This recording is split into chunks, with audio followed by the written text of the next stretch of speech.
السلام علیکم ورحمۃ اللہ وبرکاتہ۔ الحمد للہ رب العالمین والصلاة والسلام علی رسولہ الکریم، اما بعد فاعوذ باللہ من الشیطان الرجیم، بسم اللہ الرحمن الرحیم۔ وَإِن تَعُدُّوا نِعْمَةَ اللَّهِ لَا تُحْصُوهَا، سورہ ابراہیم آیت نمبر 34۔ قابل احترام دینی و میلی بھائیوں، رحمتوں والا اور برکتوں والا مہینہ ہم سے جدا ہونے والا ہے، کچھ ہی دن اور باقی بچے ہیں۔ یہ جو ایام ابھی چل رہے ہیں، جو دن ابھی ہم سے گزر رہے ہیں، یہ بڑے عظیم ہیں۔ آخری عشرے میں رسول اکرم صلی اللہ علیہ وسلم اپنے آپ کو عبادت کے لیے خصوصی طور پر تیار کیا کرتے تھے، اور اسی طریقے سے اپنے اہل و عیال کو بھی یہ جو اخیر کے 10 دن ہوتے تھے، ان میں جگاتے تھے عبادت کرنے کے لیے۔ عرض یہ کرنا ہے کہ یہ جو مہینہ اللہ رب العالمین نے ہمیں عطا کیا، اس پر ہمیں اللہ رب العالمین کا شکریہ ادا کرنا چاہیے۔ اللہ رب العالمین نے ہمیں ایک رمضان اور عطا کیا، جس کے کچھ دن ابھی باقی ہیں، لیکن رمضان میں ہم داخل تو ہیں، رمضان کا مہینہ ہم چل تو رہا ہے، اس پر ہمیں اللہ رب العالمین کا شکریہ ادا کرتے رہنا چاہیے۔ کتنے ہمارے بھائی تھے جو پچھلے رمضان میں تھے، اس رمضان میں وہ نہیں ہیں، یہ رمضان انہیں نہ مل سکا، تو جو رمضان ہمیں ملا ہے، اس پر ہمیں اللہ رب العالمین کا شکریہ ادا کرتے رہنا چاہیے۔ اگر ہم اللہ رب العالمین کا شکریہ ادا کریں تو ایسی شکل میں اللہ رب العالمین ہمیں مزید اپنی نعمتوں سے مالا مال کرے گا۔ یہ رمضان کا مہینہ اللہ رب العالمین نے جو نعمتیں ہمیں دی ہیں، ان نعمتوں میں سے ایک نعمت ہے۔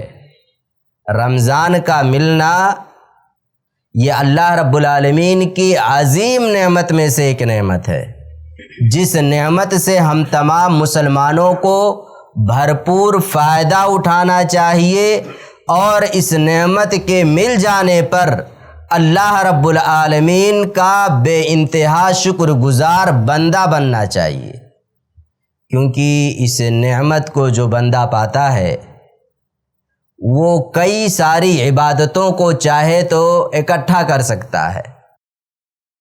اعتکاف کی عبادت اخیر کے 10 دن میں وہ اپنے آپ کو فارغ کر لے اللہ رب العالمین کی عبادت کے لیے، اللہ رب العالمین کی آخری کتاب تلاوت قرآن کے لیے، نوافل کے اہتمام کے لیے، اسی طریقے سے جو عبادت کی دیگر اور جائز شکلیں ہیں، ان تمام کے اہتمام کے لیے۔ کہنا یہ ہے کہ ہم اللہ رب العالمین کا شکریہ ادا کریں کہ اس نے ہمیں رمضان کا مہینہ دیا۔ اگر ہم شکر گزار بندے اس کے بنیں گے تو ایسی شکل میں اللہ رب العالمین عین ممکن ہے ہمیں یہ نعمت مزید عطا کر دے، یعنی آنے والے کئی سالوں کی شکل میں اللہ رب العالمین ہمیں یہ نعمت دے دے۔ اللہ رب العالمین نے فرمایا، اگر شکریہ ادا کرو گے تو میں تمہیں اور زیادہ دوں گا، لیکن اگر ناشکری کرو گے تو یہ یقین مان کے رکھو کہ میرا عذاب بھی بڑا سخت ہے۔ اللہ رب العالمین کا شکریہ ہم اپنی زبان سے بھی ادا کریں، اور اپنے اعضاء و جوارح سے، یعنی عبادتوں کو انجام دے کر کے نفلی نمازیں ادا کریں، اور دیگر جو عبادتیں ہم کرتے ہیں حج کی شکل میں، زکوٰۃ کی شکل میں، ان تمام کے ذریعے سے اللہ رب العالمین کا شکریہ ادا کریں، تاکہ اللہ رب العالمین مزید ہمیں اپنی یہ نعمت عطا کرے، اور اس نعمت کے مل جانے پر ہم اللہ رب العالمین کی خوب زیادہ سے زیادہ اس ماہ مبارک میں عبادت کر سکیں۔ اللہ رب العالمین سے دعا ہے، الہ العالمین تو ہم تمام لوگوں کو آنے والے سالوں میں بھی یہ عظیم نعمت عطا فرما۔ الہ العالمین تو ہم تمام لوگوں کو اس عظیم نعمت سے بھرپور فائدہ اٹھانے کی توفیق دے، آمین۔ والسلام علیکم ورحمۃ اللہ وبرکاتہ۔